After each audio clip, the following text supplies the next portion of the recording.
पिछड़े समाज के लोगों की पूछ जब तक बहुजन समाज पार्टी बनी तब से पिछड़े समाज के लोगों की पूछ दूसरी पार्टियों में भी होने लगी। नहीं तो दलित तो हाशिए पे था ही, लेकिन पिछड़ों को भी कोई पूछने वाला नहीं था। और आज जब राष्ट्रीय विश्वकर्मा मेला का मैंने आयोजन देखा तो मुझे बहुजन समाज पार्टी का एक सदस्य होने पर बहुत गर्व हुआ और बहन कुमारी मायावती पर डबल गर्व हुआ कि वो चट्टान के भांति वो महिला खड़ी है। और जब महिला चट्टान की भांति खड़ी होती है तो बड़े बड़े पुरुष भी उससे डरते हैं और वो डर मुझे दिखाई दे रहा है। और उस डर का मुकाबला करने के लिए आपको और हमको बहन कुमारी मायावती जी को और मजबूत करना है। पूरे हौसले के साथ में इकट्ठा होइए। हमको भी कुछ बातें परेशान करती हैं, लेकिन जब बहन जी का जो संदेश था वो लेके वहां से आई, उनसे मुलाकात करके आई तो नई एनर्जी लेकर के आई कि मुझे अपना काम करते जाना है। कोई पीछे क्या बोल रहा है, कोई टांग खींच रहा है, कोई चमचागिरी कर रहा है, उसके ऊपर समय बिल्कुल भी व्यर्थ नहीं करना है। जुट जाइए। आप लोगों ने इस आजमगढ़ की धरती पर इतिहास कायम किया है। हमारे बहुत सम्मानित डॉक्टर बलिराम जी इस बहुजन मिशन की नींव है। जिन्होंने संघर्ष किया है ना, तभी आज इतना सम्मान है। यहाँ पर पहले जो सांसद चुने गए रामकृष्ण यादव जी को अगर छोड़ दीजिए तो दलित समाज का एक बड़ा चेहरा तो हमारे बीच में यहाँ पर बैठा ही हुआ है ना। तो बहुत बहुत बड़ा चेहरा एक हमारे बीच में यहाँ मौजूद है।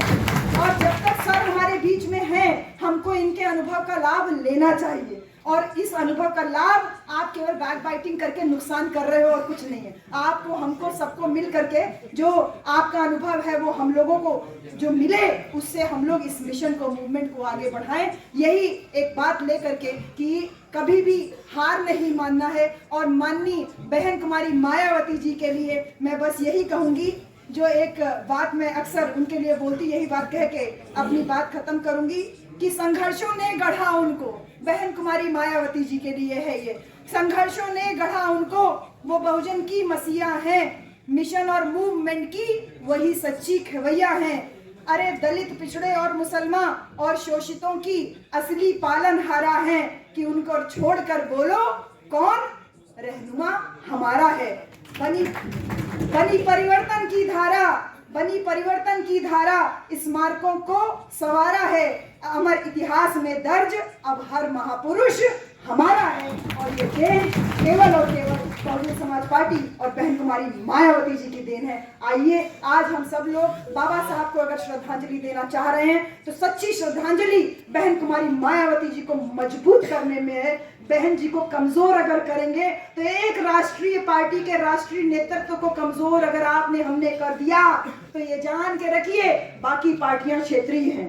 बाकी पार्टियां एकदम जो नया नया खिला हुआ एक पौधा होता है ना, जिसको कभी भी कोई भी अपने पांव से कुचल सकता है, बाकी जो नए नए दल बनवाए जा रहे हैं इनकी हैसियत उसी के बराबर है। तो बहुजन समाज पार्टी अगर मजबूत रहेगी तो आपसी लड़ाई हम लोग कभी और निपटा लिया जाएगा। घर की लड़ाई को बाद में निपटा लिया जाएगा। अभी जो बाहरी लोगों से हमारे इस मिशन को, इस बहुजन मिशन को खतरा है, उस खतरे को रोकने के लिए आइए हाथ बढ़ाइए। कटहरी विधानसभा में 1 महीना प्रचार करने का सबसे बड़ा फायदा यही हुआ कि कम से कम हम अपने बहुजन वोट को इकट्ठा रख पाए।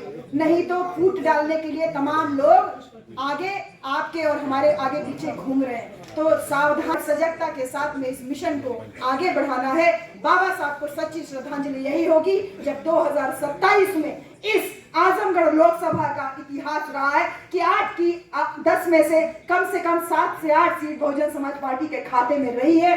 अब जितने भी विधानसभा अध्यक्ष हैं, चाहे मऊ के हैं, बलिया के हैं, आजमगढ़ के हैं, सेक्टर अध्यक्ष हैं, जो भी पदाधिकारी हैं और नहीं भी हैं, सब अपनी व्यक्तिगत जिम्मेदारी लीजिए। हम तो